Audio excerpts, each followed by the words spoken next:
Boa noite para todos que acompanham o programa Militão e Militão aqui pela TV CNT. Olha, ontem houve a inauguração do Clube de Tiro de Londrina. É o primeiro clube de tiro que surge na cidade de Londrina. A inauguração foi da sede administrativa que fica no Shopping Aurora. Um dos homens que está por trás dessa iniciativa é o Antônio Carlos Divino, que foi comodoro do IAT, que foi policial federal, que é da 3M, Escola de Formação de Segurança. E ele sabe, como muita gente sabe, que tem mais centenas de pessoas que gostam de atirar aqui em Londrina e muitas vezes não têm onde praticar. E por isso o clube de tiro está funcionando, E agora você que tem arma legalizada, que quer treinar um pouco de tiro, pode ir lá, Porque por enquanto os únicos que poderiam treinar tiro aqui são os policiais militares e policiais que vão aos estandes de tiros oficiais, E os bandidos que dão tiro na rua. Agora não, agora você que tem arma legalizada pode ir lá aprender a melhorar a sua mira, aprender mais sobre sua arma, é bacana. E há uma comunidade grande que vai se reunir e que vai se confraternizar também no Clube de Tiro Pé Vermelho. Amanhã é um bom dia para você ir na Hashimitsu. O Ateliê de Delícias Hashimitsu é a melhor doceria de Londrina. Agora com 6 lojas espalhadas pela cidade, inclusive no Shopping Catuaí. E sempre com uma linha completa de produtos irresistíveis. Venha conferir. E aproveite para almoçar ou jantar no Gin-Gin. Gin-Gin, o momento mais gostoso do dia. Gin-Gin, pode ser a sua hora do almoço. Gin-Gin, sozinho ou com família. Gin-Gin, na Gin-Gin é delicioso. Vem, aqui sempre é feito na hora. Vem pra Gin-Gin, vem agora. Gin-Gin, então avisa logo a galera. Gin-Gin, sabor aqui não tem fim. Gin-Gin, cardápio recheado te espera. Gin-Gin, que delícia é comer na Gin-Gin. Gin-Gin, seu momento de sabor. Quem está aqui comigo no programa de hoje é Aldemar Mascarenhas. Como vai, Aldemar? Tudo tranquilo? Bem, Marcelo, boa noite a todos. Tudo bem, estamos aí na constante luta, Vamos falar primeiro dos prêmios que saíram aqui no Paraná, nas loterias. Pois é, as loterias, o Paraná é um estado pé quente, Londrina não fica para trás, Marcelo? Você vê, nós tivemos aí esse grande prêmio da loteria de São João, a Quina de São João, deu 12 ganhadores, dentre os quais teve um aqui próximo a nós, de Marialva, Opa! Levou quase 12 milhões de reais. E no concurso seguinte saiu mais uma quina para a nossa capital, Curitiba. E ontem saiu um prêmio para Ponta Grossa da Loto Fácil. Então toda semana está saindo. Londrina é uma cidade que tem sido assim premiada constantemente em loterias, essas loterias que nós trabalhamos, as loterias da Caixa. Isso para nós é motivo de prazer, orgulho, até porque a gente luta, trabalha com essa atividade e a cada dia a gente está fazendo aí um milionário. Opa, semana passada você esteve em Brasília, Falando em lotéricos, A semana passada eu estive em Brasília, a terça, quarta, quinta-feira, fiquei lá, Tive contatos importantes, estive em contato com a Frente Parlamentar, que cuida da aprovação do nosso projeto 7.306, que traz exatamente uma regulamentação da atividade lotérica, principalmente com relação ao correspondente bancário, e está bem avançado. Estivemos em contato com os presidentes de comissões, estivemos em contato com líderes partidários e estamos preparando para conversar e apresentar já o nosso ofício de urgência desse projeto através do Maia, que é o presidente da Câmara, E em seguida estive com o presidente Eunício de Oliveira, que é o presidente do Senado, nos recebeu lá para preparar o terreno, Porque o projeto, sendo aprovado na Câmara, ele vai para o Senado e lá nós temos que ter apoio também. Marcelo, está fácil trabalhar esse projeto pelo seguinte, os lotéricos é uma categoria muito querida pelos congressistas, porque a gente presta relevantes serviços para a sociedade de uma forma barata, presente em todos os cantos do país, facilitando a vida de cada brasileiro. Então isso tem um peso muito grande dentro dos congressistas. Então eu vejo que a gente está bem alicerçado no sentido de poder aprovar esse nosso projeto de lei, No mais, a gente teve depois com a Caixa Econômica Federal, É aquela inércia de sempre, Dureza. está sofrendo de uma maneira muito forte os revés dessa inércia do governo federal e as coisas não andam, não avançam. Você já imaginou se a gente ficasse na dependência dessa gente eternamente? Nós nunca estaríamos tendo um pouquinho de oxigênio para poder respirar. Mas as coisas estão andando e a semana que vem nós devemos voltar novamente a Brasília para dar continuidade a esse nosso trabalho. Agora, Odemar, e o presidente Temer, vai cair ou não, na sua opinião? Olha, Marcelo, eu acho muito difícil o presidente Temer cair. Eu não defendo a bandalheira, a desordem, não defendo como é que se diz? Eu não defendo as pessoas que não são corretas, tá? Mas eu acho que o presidente Temer cair nesse momento seria mais um desastre para esse nosso país, que já vive momentos extremamente difíceis. Olha o número de pessoas desempregadas. Olha a falta de oportunidade de trabalho que nós estamos tendo.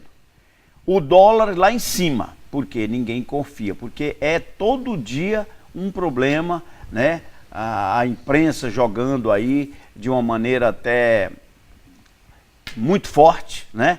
E que isso está prejudicando. Então os brasileiros são os maiores prejudicados de tudo isso. Eu acho que tem que se punir os culpados e que eles realmente respondam criminalmente, civilmente, sei lá.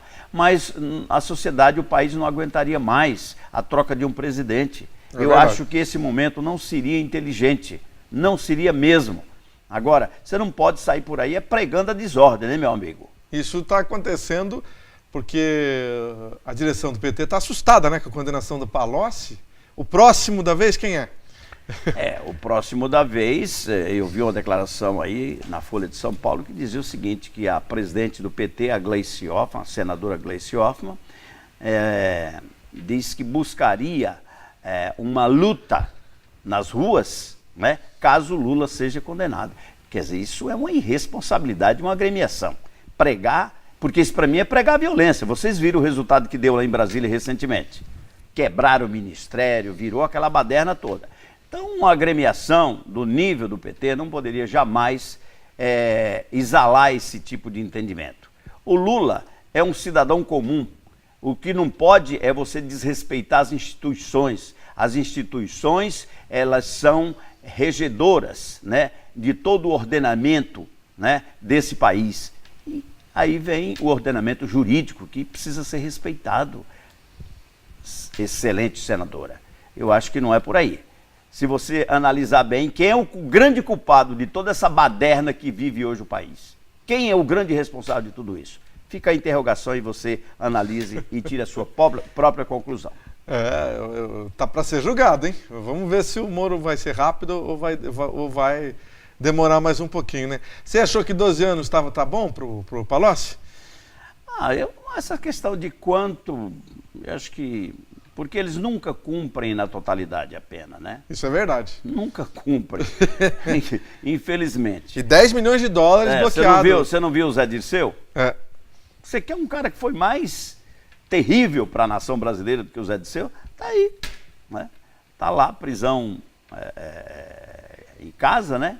Com toda a liberdade, porque isso para mim não é prisão. Botou como é que chama aquele troço do joelho lá? Tornozeleira. Uma tornozeleira e controla-se por aqui. Infelizmente é o nosso Brasil, enquanto as penas não forem rígidas para ladrões do povo, esse país vai continuar, as pessoas vão continuar se locupletando do dinheiro alheio.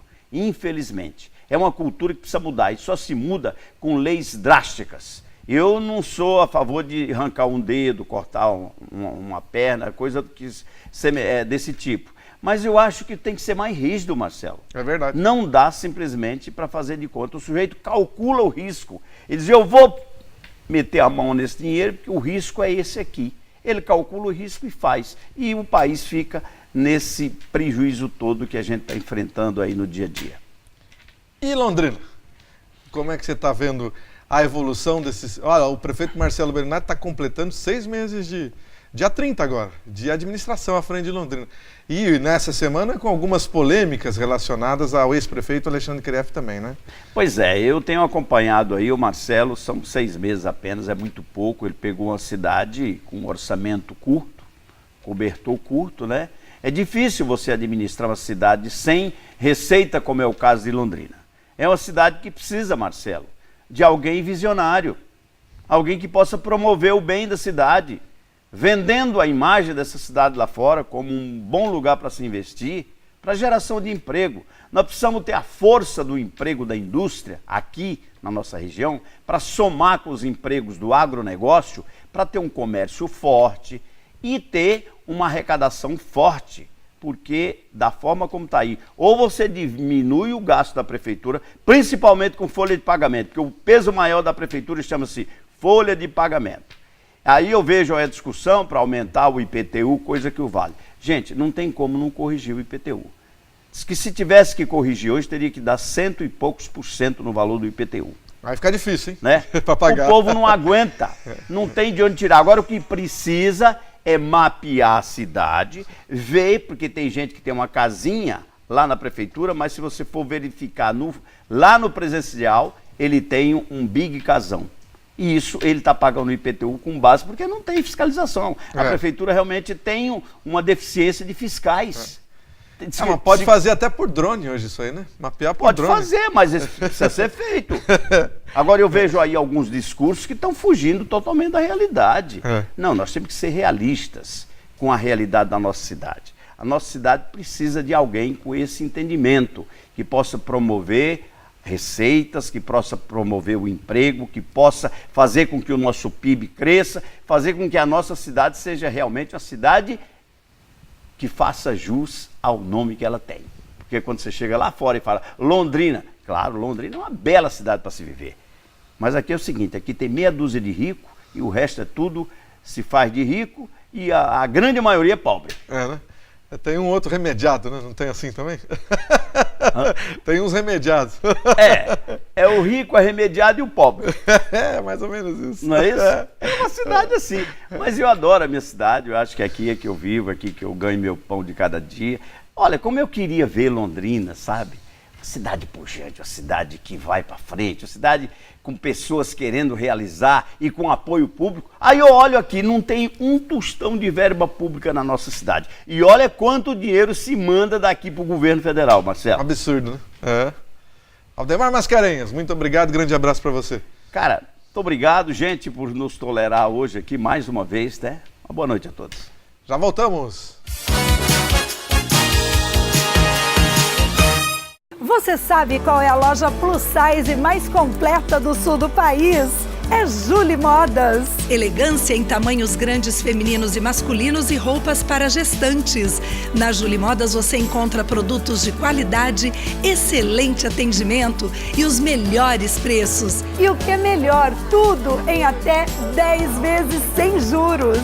Julie Modas Elegância sem medida. Na João Cândido 184, pertinho do Calçadão, em Londrina. A importância de dar valor à vida. É assim que a Londri Life, serviço de assistência de enfermagem 24 horas, trabalha para atender quem necessita de cuidados e atenção. Com equipe de profissionais altamente qualificada, a Londri Life oferece serviços em várias áreas da saúde para pacientes de todas as idades, com atendimento pós-operatório, hospitalar ou domiciliar, além de aluguel de materiais e de ambulância. Com carinho, atenção e confiança, a Londri Life é sinônimo de conforto e qualidade de vida para o paciente e de tranquilidade para a família. Private Motel, suítes diferenciadas que combinam modernidade e sofisticação na medida exata para proporcionar prazer com muito estilo. privatemotel.com.br, PR 445, próximo ao Parque Ney Braga. Há 15 anos atuando no mercado, a banda Showbiz é uma das bandas mais conhecidas e requisitadas do Paraná para brilhantar formaturas, casamentos, bailes temáticos, aniversários, confraternizações e festas em geral. Possui estrutura completa e de última geração. Entre em contato www.bandashowbiz.com.br.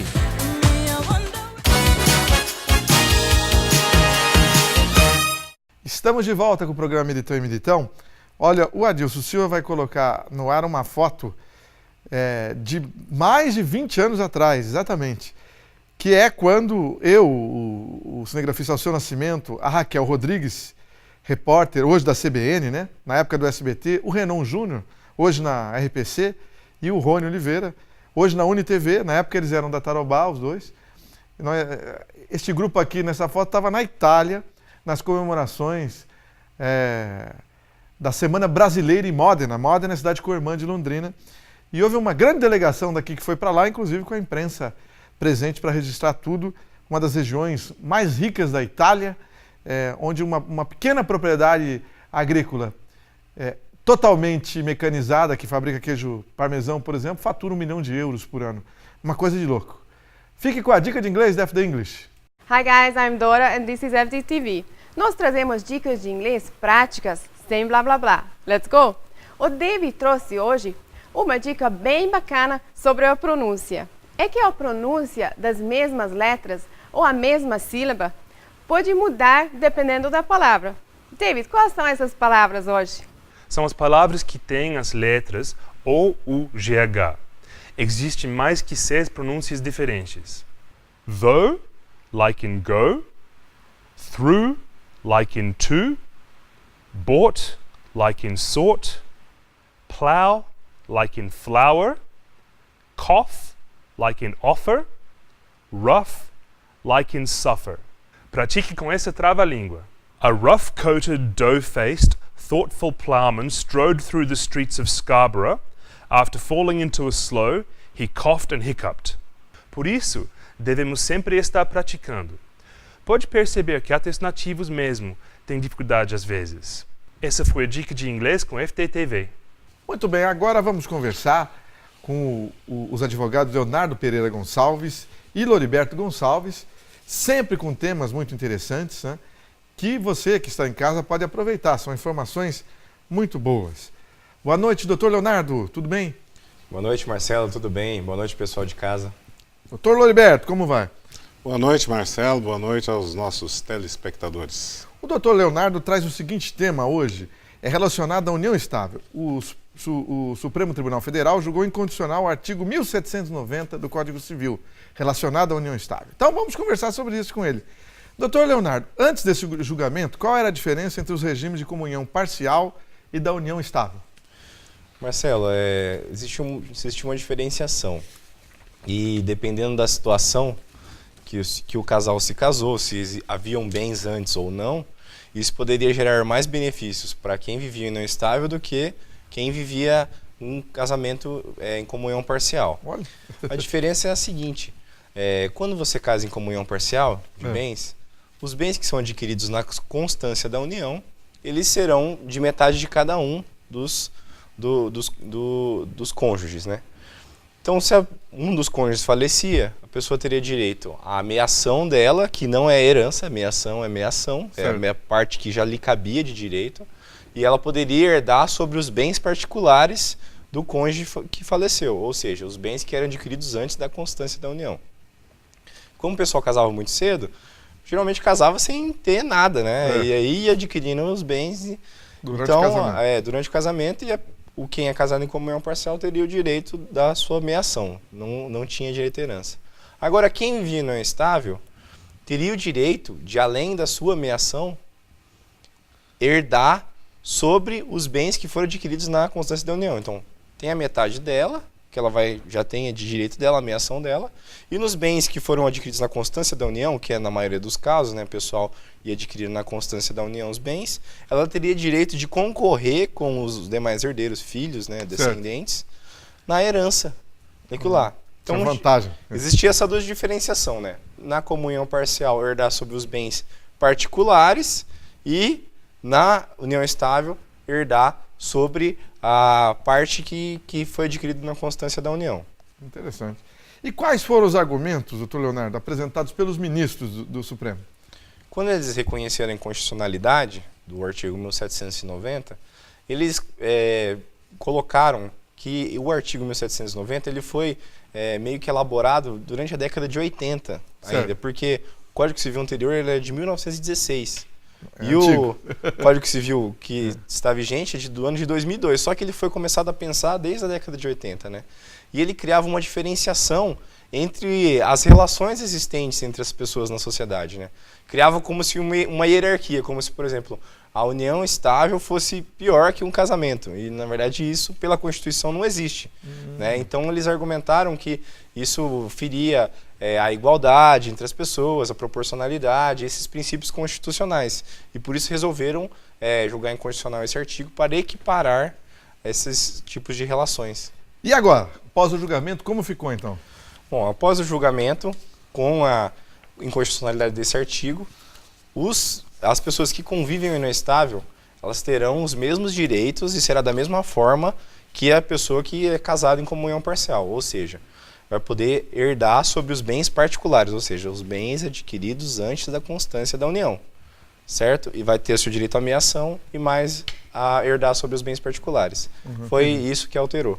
Afinal de contas, a maioria das pessoas que se casam em comunhão parcial, né? Atualmente, sim. Antigamente era por comunhão universal. Exato. Depois de um tempo mudou isso e o regime mais visado hoje é o da comunhão parcial. Então é correto igualar, não é? O que você acha? Eu acho que sim, porque senão gera digamos, um conflito, né? É verdade. Pode gerar um conflito, então eu acho que é interessante, sim. Então daqui a pouco tem gente, não vamos casar não, vamos ficar tudo com, né? Doutor Loriberto, o tema do doutor Loriberto hoje é direito ambiental. Por sinal, aqui no programa a gente nunca abordou esse tema, então é uma novidade no programa e para você que está em casa também. O que é direito ambiental, doutor Loriberto? Direito ambiental é o ramo de direito que é constituído de normas e princípios que resguardam justamente o meio ambiente. Né? Basicamente é isso, bem resumidamente. Agora, é algo recente? A gente pelo menos tem essa impressão, né? Parece que é algo recente porque há uma massividade ou há uma publicidade muito maior recentemente, mas o direito ambiental ele vem desde a Bíblia, tem citações em religiões como o judaísmo, mesmo o islamismo e tal, tudo focando e falando, né, nas próprias escrituras sagradas que que o ambiente tem que ser resguardado. E bem antigamente também já tinha o que chamava aquela interrupção no plantio da terra. Mesmo os agricultores muito antigos, eles deixavam um determinado tempo, na maioria das vezes 1 ano, a terra em pousio, sem plantar, para que ela se recuperasse. Já havia uma consciência, né? É. E a partir de quando o direito ambiental passou a ser mais efetivo, então? O direito ambiental passou a ser mais efetivo a partir da década de 60, no século XX, né? Já estamos falando do século passado, né? E largou-se aquela de ser uma coisa muito restrita e começou a ter as normas e ser elaborados estatutos, leis e tudo mais, né? Passou a ter uma consciência já de regulamentação a partir dessa época. E as leis do meio ambiente são aplicadas, doutor Loriberto? As leis do meio ambiente, um dos problemas que eu vejo e acredito e reputo como um dos mais importantes é a questão da fiscalização. Mas elas são aplicadas, mas não tem como fiscalizar. Apesar da tecnologia que tem hoje a pessoa começa a colocar um fogo lá numa propriedade, o satélite, já tem um satélite que acusa. Certo. Mas mesmo assim o IBAMA, que é o nosso órgão aí que fiscaliza, ele não tem pessoal para cumprir ou cumprir todas as normas em todo o território brasileiro, infelizmente, né? E por que tem que se aplicar multas altas quando deveria ser uma coisa assim que todos nós deveríamos preservar? O direito ambiental, como direito, ele evoluiu bastante. Mas como não tem ainda uma consciência, né? Você imagina alguém pegar e desmatar uma área de preservação permanente. A área de preservação permanente, por exemplo, é margem de rios. Certo. Né? Está causando um dano enorme. Então, realmente tem que ser aplicado. Falta essa consciência. Então, às vezes a pessoa fala de... Um outro tema também é sustentabilidade, que está relacionado ao meio ambiente. Certo. Mas fica muito mais na teoria, quer dizer, todo mundo fala, às vezes aquele mesmo que está pregando, né, aquilo com tanta ênfase, vai viajar, joga o papel pela janela do carro, né, vai poluindo tudo, então cada um tem que fazer a sua parte. Né? É verdade. Então podemos dizer que o bem maior que se busca é preservar a vida, é isso? Exatamente, a vida em toda a sua extensão, a vida animal, vegetal, o ar, né? Tudo. Então, o que se busca com essa regração é isso, é preservar a vida em sua maior plenitude. Né? E o direito ambiental, doutor Oliberto, se aplica a todos os países? Se aplica a todos os países, porque o ambiente ele é um só, não é? A Terra é uma só. Então, essas regras se aplicam a todos os países. Tem alguma variação por causa de cultura, mas os princípios gerais eles são regidos para todos os países. Entendi. E o direito ambiental tem relação com todas as demais áreas do direito, especialmente de forma internacional? O direito ambiental tem relação com todas as áreas do direito de forma internacional, ou seja, para todos os países. Mas o que ocorre é que tem alguns países que têm mais poderio econômico, por exemplo, que eles fazem um lobby e com financiamentos e o dinheiro que eles têm, eles conseguem manter um grau de poluição. Então, os países mais desenvolvidos, mais industrializados, poluem muito mais do que os que não são industrializados. E eles fazem de tudo para continuar queimando combustível, por exemplo, que causa um dano tremendo ao ar, né? Outros danos à própria água, enfim. Mas eles continuam e ficam lutando e têm poderio econômico para isso. Então, existe essa luta para fazer com que tudo fique equilibrado, né? Entre os demais países e no mundo todo. Então, mas é fato destacar que realmente as regras servem para todos os países, para todos os estados, enfim, para todas as pessoas. Né? É verdade. Por exemplo, se uma pessoa vê lá que uma indústria grande está lá poluindo um riozinho que fica ali perto, ou se ela está soltando muita fumaça, essa pessoa pode entrar com uma ação ou não é possível? Não, não precisa nem entrar com a ação. Na cidade, em alguns casos, isso já ocorre, né? Às vezes até por vingança, alguma coisa assim. Um vizinho fez um barulho mais alto, o cara já liga e já vem a autuação. Na área rural também, a pessoa desmatou, todos têm essa obrigação de ajudar a fiscalizar, né? E denunciar, não precisa fazer a ação em si, mas pode denunciar para o Ministério Público, pode entrar em contato com os órgãos competentes, que é o IBAMA, o IAP, esses institutos ambientais, tal, e quando existe uma denúncia, pode ter certeza que na grande maioria dos casos ela vai ser constatada. Aí os fiscais vão lá e autuam, né, quando é o caso. Doutor Oliberto, muito obrigado, grande abraço. Doutor Leonardo. Obrigado, Marcelo. Boa noite, até a próxima. Obrigado, Marcelo, boa noite. Boa noite, Londrina.